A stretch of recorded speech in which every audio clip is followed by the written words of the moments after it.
Assalamualaikum warahmatullahi wabarakatuh. Selamat datang lagi di mata kuliah Energi Terbarukan di jurusan Teknik Elektro UIN Sultan Syarif Kasim Riau tahun ajaran 2020-2021. Pada minggu pertama, kita membahas topik yang pertama yaitu pengantar teknologi energi terbarukan. Pada minggu kedua, kita membahas solar thermal, yaitu energi terbarukan yang berasal dari matahari. Dan pada minggu ini, kita masuk ke topik yang ketiga, masih tentang energi terbarukan yang berasal dari matahari, yaitu fotovoltaik. Radiasi matahari selain bisa diubah menjadi panas, bisa juga dikonversi langsung menjadi energi listrik menggunakan perangkat sel fotovoltaik atau sel surya. Pada topik ini kita akan membahas solar fotovoltaik atau dalam bahasa Indonesia disebut pembangkit listrik tenaga surya atau PLTS. Tapi sebelum itu, saya akan menyampaikan beberapa hal bahwa ternyata banyak kekeliruan dalam membedakan antara solar thermal yang kita bahas pada topik kedua dan PLTS yang kita bahas pada topik ini. Sebagaimana diketahui, Albert Einstein mengatakan bahwa cahaya adalah gelombang elektromagnetik dan sekaligus merupakan partikel, yaitu yang memuat foton, energi foton. Nah, komposisi spektrum cahaya yang mencapai bumi sebagaimana terlihat pada gambar ini adalah 54% itu adalah infrared atau inframerah. Dan spektrum cahaya inframerah ini adalah sekaligus merupakan sumber energi panas. Sedangkan 45% merupakan cahaya tampak dengan berbagai macam warna, dan sekitar hanya 1% merupakan gelombang pendek atau ultraviolet. Cahaya yang mengenai sebuah objek akan dipantulkan atau diserap. Kalau cahaya itu dipantulkan, maka panjang gelombang cahaya yang cahaya pantulan itu sama dengan panjang gelombang cahaya datang. Itu kalau dipantulkan. Sedangkan jika cahaya itu diserap, energi gelombang pendek yang tadinya datang akan diubah menjadi energi gelombang panjang, dan itulah panas. Ini adalah perbedaan yang paling jelas antara solar thermal yang kita bahas pada minggu lalu, topik kedua, dan PLTS yang kita bahas pada minggu ini atau topik ketiga. Sebagaimana terlihat di situ, solar thermal dia memanfaatkan panas dari matahari, sedangkan PLTS dia memanfaatkan cahaya matahari. Pada solar thermal ada kolektor, tugasnya adalah menangkap energi panas. Kemudian energi panas itu digunakan untuk memanaskan fluida. Kemudian hasil akhirnya adalah bisa berupa fluida panas atau fluida hangat, atau secara tidak langsung bisa juga menghasilkan listrik. Karena fluida yang panas, misalkan air panas, itu menghasilkan uap. Uap itu memiliki tekanan. Tekanan itu bisa digunakan untuk memutar turbin uap, dan turbin uap itu bisa digunakan untuk memutar generator yang kemudian menghasilkan listrik. Sedangkan PLTS dia memanfaatkan cahaya atau energi foton yang ada di dalam cahaya. Hasilnya hanya satu, yaitu listrik. Dan konversi listrik menggunakan PLTS ini adalah konversi langsung. Nah, mudah-mudahan bisa dari penjelasan ini bisa dibedakan ya, apa perbedaan antara solar thermal dengan PLTS.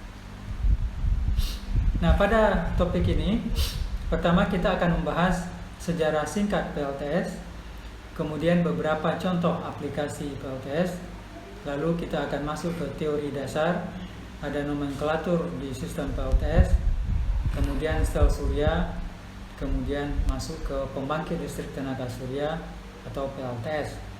Setelah itu kita lihat apa saja teknologi sel surya yang digunakan saat ini, bagaimana efisiensinya, dan bagaimana PR-nya. PR adalah kesingkatan dari performance ratio. Lalu kita lanjutkan dengan konfigurasi sistem PLTS. Ada 3 konfigurasi yang akan kita bahas. Pertama yaitu on-grid, yang kedua off-grid, yang ketiga hybrid atau hibrida.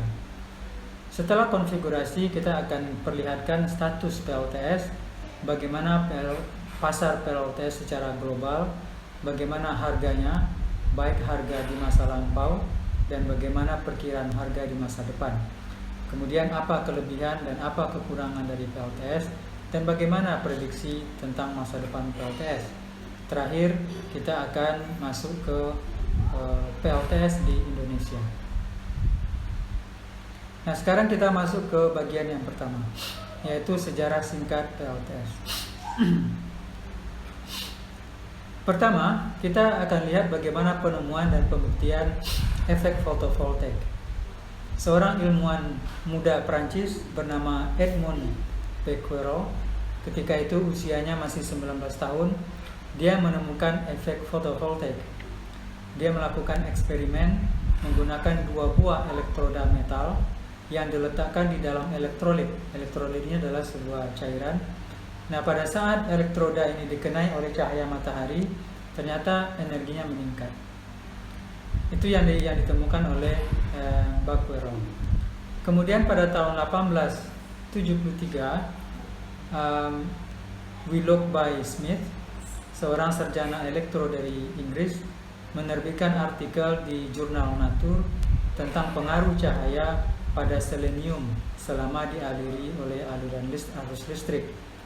Jadi Smith ini menjelaskan teori di balik efek fotovoltaik yang ditemukan oleh Becquerel. 6 tahun setelah Smith, Charles Frisch, seorang inventor asal Amerika Serikat, pertama kali membuat sel surya dari solid state atau bahan semikonduktor. Frisch melapisi selenium yang dijelaskan oleh Smith 6 tahun sebelumnya. Selenium semikonduktor dilapisinya dengan lapisan tipis emas. Tujuannya adalah untuk membentuk sambungan. Frisch membuktikan bahwa bahan padat tanpa bagian yang bergerak itu bisa digunakan untuk mengubah sinar matahari langsung menjadi energi listrik. Inilah sel surya pertama di dunia. Efisiensi perangkat ini sekitar 1%. Maksudnya adalah dari sekian banyak cahaya matahari yang mengenai sel surya tersebut, hanya 1% dari energi yang ada dalam cahaya itu yang diubah menjadi listrik. Nah, setelah itu, usaha yang dilakukan adalah untuk meningkatkan efisiensi solar cell. Pada 1905, Albert Einstein, ilmuwan Jerman, dia menerbitkan artikel tentang efek fotolistrik. Kemudian dia juga menjelaskan mekanisme bagaimana carrier listrik mendapatkan tambahan energi dari cahaya. Karya tersebut memenangkan hadiah Nobel pada tahun 1921. Mungkin karena merespon artikel yang diterbitkan oleh Einstein, pada tahun 1908, 3 tahun kemudian, William Bailey, seorang pebisnis dari Amerika, menemukan bahwa dengan mengganti insulator dengan tembaga, maka efisiensi solar cell akan menjadi meningkat. Nah, teknik Bailey inilah yang sekarang digunakan sampai saat ini. Russell All mematenkan solar cell semikonduktor sambungan semikonduktor pada tahun 1946. Nah, bagaimana sel surya di era modern? Dimulai tahun 1953, studi tentang pemanasan global sudah mulai populer.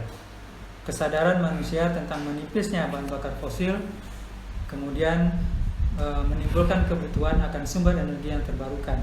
Kebutuhan itu semakin meningkat. Oleh karena itu, orang mulai mencari energi baru selain energi fosil. Pada tahun 1954, Bell Laboratories di Amerika membuat solar cell praktis yang pertama, sebagaimana terlihat pada gambar yang di atas ini. Beberapa tahun kemudian, Laboratorium Corps Signal, ini adalah laboratorium di militer Amerika Serikat, mereka mengembangkan sel fotovoltaik yang digunakan untuk satelit yang mengorbit bumi. Kemudian apa yang dilakukan oleh Laboratorium Corps Sinyal Amerika Serikat ini mengarah pada penggunaan sel surya untuk misi luar angkasa satelit Vanguard 1.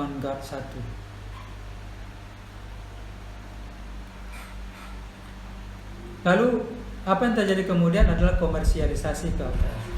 Sebuah perusahaan Amerika, Hoffman Electronics, berhasil meningkatkan efisiensi solar cell hingga 14%. Kemajuan tersebut mendorong komersialisasi PLTS antara tahun 50-an hingga tahun 60-an.